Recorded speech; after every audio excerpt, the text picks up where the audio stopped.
Vous avez exercé des postes importants dans les télécommunications après avoir été inspecteur des finances au début de votre carrière. Qu'est-ce qui s'est joué au début des années 2000 dans ce secteur, au tout début d'Internet, et notamment la France était-elle en mesure de devenir un leader du secteur? La France, avec sa présence européenne de l'époque, puisque Wanadoo était numéro 1 européen, avait, je pense, pas mal de chance.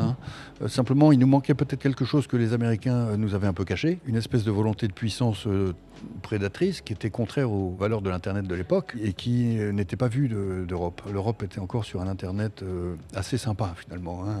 Un Internet dans lequel il ne pouvait pas y avoir de domination. Depuis 2013, vous dirigez la BPI, la Banque publique d'investissement, BPI France. Est-ce une spécificité française d'encourager les entreprises comme votre institution le fait via différents dispositifs? Oui, il n'y a pas de BPI dans aucun autre pays du monde. Absolument, c'est spécifique à la France. Alors les entrepreneurs critiquent parfois une certaine complexité de l'administration française, mais dans le même temps, la France compte de très nombreuses grandes entreprises, beaucoup de start-up. Quel est votre sentiment sur le sujet? Les entrepreneurs français sont très nombreux, de plus en plus nombreux. Ils sont très en forme. Et mon rôle à moi, c'est d'être un peu éditeur d'entrepreneurs. C'est de leur permettre d'advenir, de réaliser leurs rêves, de publier, de se réaliser, de réussir. Voilà. Et je ne m'arrêterai pas tant qu'ils n'auront pas réussi. Vous intervenez en particulier dans les phases d'amorçage qui sont critiques lorsque les projets ne sont pas encore profitables. Faut-il encourager plus d'entrepreneurs à prendre des risques selon vous? Il faut encourager plus de Français à prendre des risques, mais il faut aussi, j'ai envie de dire, encourager les détenteurs de capitaux, et en particulier les familles qui sont héritières de grands entrepreneurs, à investir dans le risque. Et pas seulement dans l'immobilier, dans le tourisme, ou alors dans le risque américain. Mais il faut investir dans le risque européen. Il faut investir dans le risque français. Il faut permettre à la science française de se traduire en économie française, au travers d'entreprises deep tech françaises. Pour ça, on a besoin de capitaux privés. La BPI ne peut pas tout faire. On ne peut pas nationaliser l'économie française. J'ai besoin de co-investisseurs. Alors le contexte international pousse le secteur de la défense actuellement à intensifier ses efforts.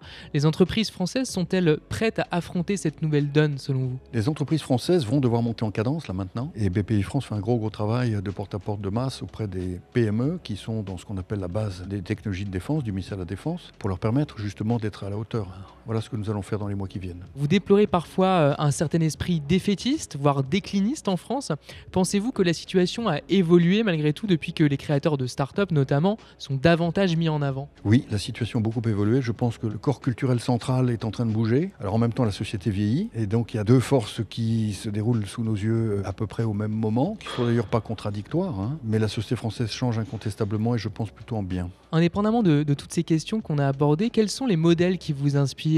Les artistes, les entrepreneurs, les intellectuels, qui peut-être ont un petit peu émaillé votre parcours et ont permis de vous donner la force lorsque peut-être vous manquiez d'énergie? J'ai pas souvent manqué d'énergie parce que j'ai eu probablement le cocktail d'enfance qui m'a mis la bonne quantité de pétards sous les pieds.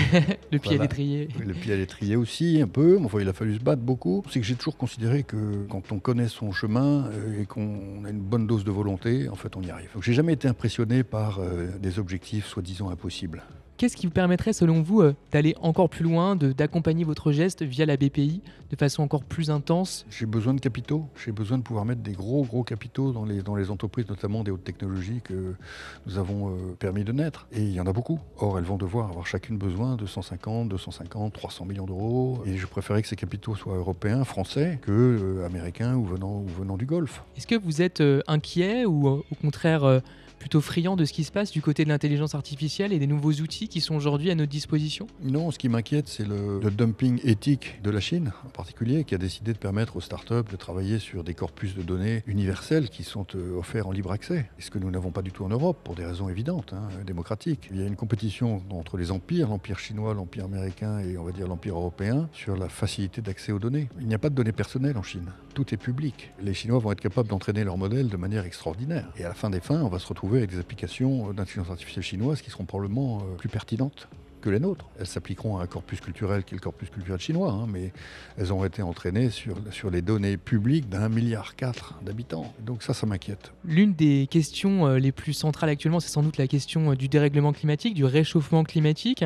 Quel est votre sentiment sur le sujet? Est-ce que la France en fait assez? Est-ce que la BPI est suffisamment engagée sur ces questions? La BPI est totalement engagée sur le sujet. On va mettre 35 milliards sur le sujet dans les 4 ou 5 ans qui viennent. On fait un porte-à-porte de masse, là aussi, des PME pour les aider à se décarboner, à s'électrifier. On est devenu le premier diagnostiqueur français de gaz à effet de serre. On fait travailler quantité de bureaux d'études et de consultants. On offre des avantages aux entreprises qui font des gros progrès avec des taux d'intérêt un petit peu plus faibles que la moyenne. On fait beaucoup d'investissements en fonds propres aussi. On finance énormément les nouvelles énergies. Donc je crois qu'on est sur tous les fronts. Finalement, aujourd'hui, beaucoup de gens veulent devenir entrepreneurs, entrepreneuses. Ça tente beaucoup de monde, on pourrait dire. Et en même temps, il y a beaucoup de difficultés. Il y a le risque. Bon, il y a aussi les coûts, évidemment, associés à tout ça. Il y a l'angoisse aussi administrative qui peut exister chez certains Français. Quel conseil vous donneriez justement à une personne qui souhaite se lancer? J'ai envie de dire, arrêtez de voir les difficultés. Arrêtez d'analyser votre impuissance. Vous y allez. La paperasserie, on a fait d'énormes progrès. C'est quand même extrêmement simple de monter sa boîte en France aujourd'hui. Le risque, écoutez, franchement, vous êtes malade, vous êtes soigné gratuitement. Il n'y a pas un pays au monde. Et vos parents, pareil. Et donc, s'ils sont malades, vous n'avez pas à vous occuper de travailler pour financer la santé de vos parents. L'éducation de vos enfants, elle est gratuite. Il y a du gratuit partout. Donc, le risque, il est où? Quand il y a un état-providence de cette profondeur-là, le devoir, c'est de prendre des risques.